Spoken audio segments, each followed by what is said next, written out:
everybody. It is the Saturday before Easter and during Passover, so happy Passover, happy Easter, whichever you celebrate.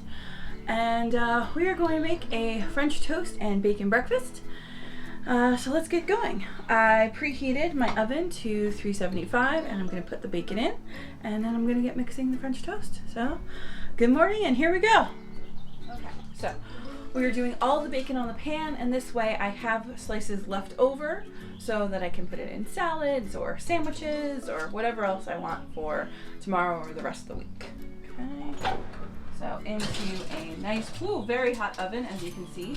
My glass is fogged up a little bit.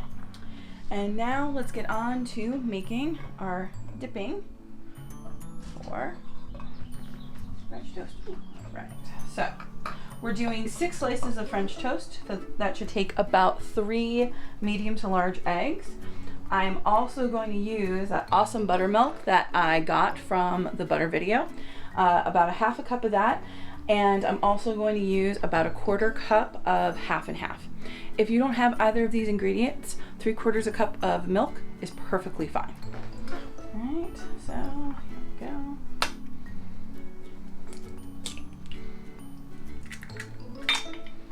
And you want to use a flattish bowl. It makes it easier for the individual slices to fit in. If you wanted to do this the night before, you could actually put this in a flat baking dish, leave it overnight in the fridge, and then bake it in the morning, which makes it nice and custardy and also really easy. You don't have to think about it. However, I didn't do that, so we're baking French toast on the stove. Okay, so I've got my 3 eggs, half a cup of buttermilk, and 1/4 cup of half and half. Yep, perfect.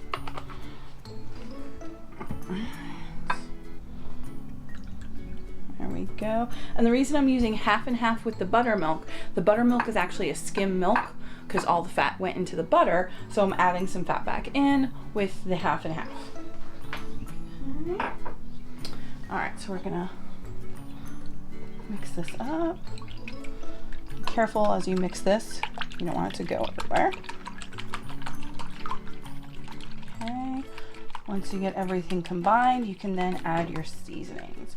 We're making a vanilla French toast, so I'm gonna add vanilla extract, a little bit of nutmeg, and a little bit of salt. But you can add any type of flavorings you would like. You can add cinnamon. If you are going to bake it off in the stove, we've done Cuban French toast where we actually add cinnamon and rum, and it gives this a really nice little Cuban flambe flavor, which I happen to love as well. All right, everything is well combined. Okay, so now we're gonna do just a crack of salt. Anytime you're adding sweetness to something, you want to add a pinch of salt. Touch of nutmeg, a little bit of vanilla extract, about a 1/4 teaspoon. And then I'm going to add a touch of brown sugar. This will be a very nice little caramelization.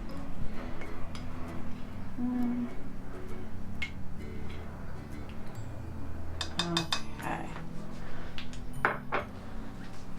So now I'm going to combine all that.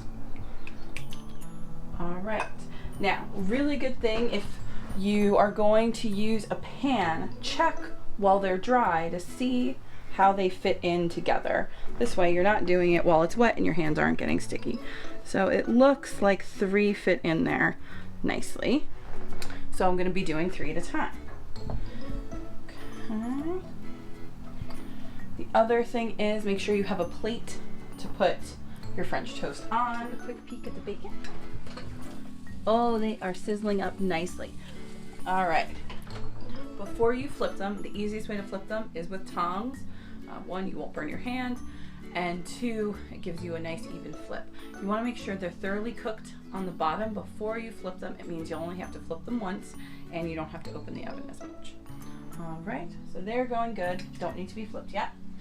And now we are going to, I like to use butter. Some people, if you want, you can absolutely use a skillet spray instead. If you want to use butter, but you're like, my butter always burns, a really good trick is to use a skillet spray, use an olive oil spray, and then put your butter on top of it. The olive oil has a higher smoking temperature than butter, so it will prevent your butter from burning. You still get the buttery taste without the burn. I usually try to cook mine on a lower temperature, so this way my butter doesn't burn, but it still gets nice and crispy, especially my husband happens to like a crispier French toast than myself. So his tend to go on second, mine go on first as the pan's still heating up. All right, guys, so I turned on my pan to a nice medium heat. I'm gonna let the butter melt. And I'm going to do a quick check on the bacon and see, while my butter's melting, if the bacon needs to be flipped, because it smells like flipping time. All right. Yes, you can see the bacon has started to shrink and the ends are sizzling. Okay. Okay. Bacon is flipped. Ready to go. And my butter is melted. Okay. This guy's sitting over the oven heat, so it is getting a little warm. Butter is going. I'm going to thoroughly dunk. You only want one wet hand. Very important. So make sure your guy's coated. Alright. And on we go.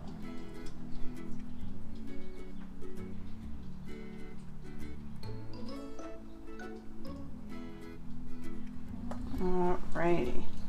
So we're gonna let those develop a really nice crust and then we'll flip them over. All right, let's check on the bacon, see how they are doing.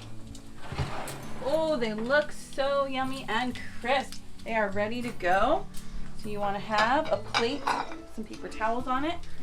The excess, I'm gonna turn off the oven.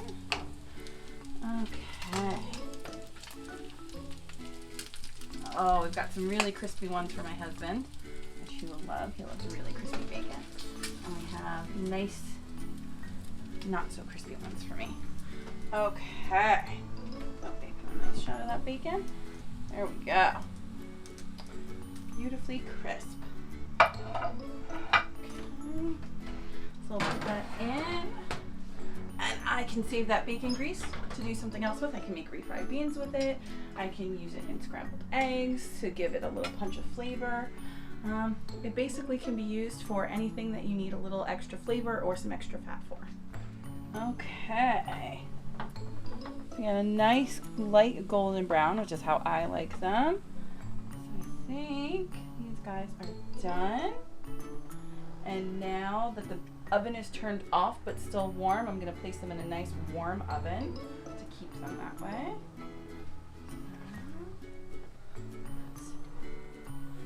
Get these guys piled nicely. Alright, and in to warm oven they go. Okay.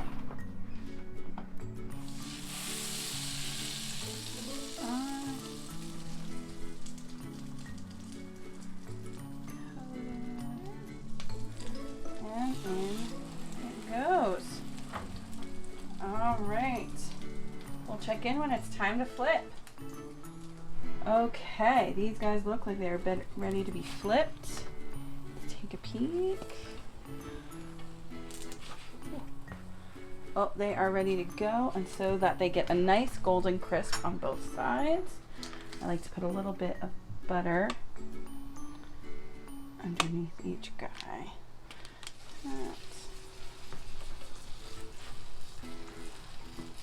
Go, get up. Woo! Right, so we have a nice dark color, which is how my husband likes it. And these are super crispy. So if you guys like it like that, turn up your heat a little bit. And then just make sure you move them around the pan so that they get evenly colored on both sides. But only flip them once. All right, you guys, we'll be back when it is time to take them off the heat and they're ready to eat. Turn that off. And we are just gonna pile those up nicely. Get on there. All right. Woo. right. Pop them on the plate. And let's take those. Okay. Light golden brown French toast. And ooh, hot plates. Dark golden brown French toast. Ooh. Hello. All right, you guys, we're gonna go eat some breakfast. Enjoy your day. Happy Saturday, and we'll see you tomorrow. Take care.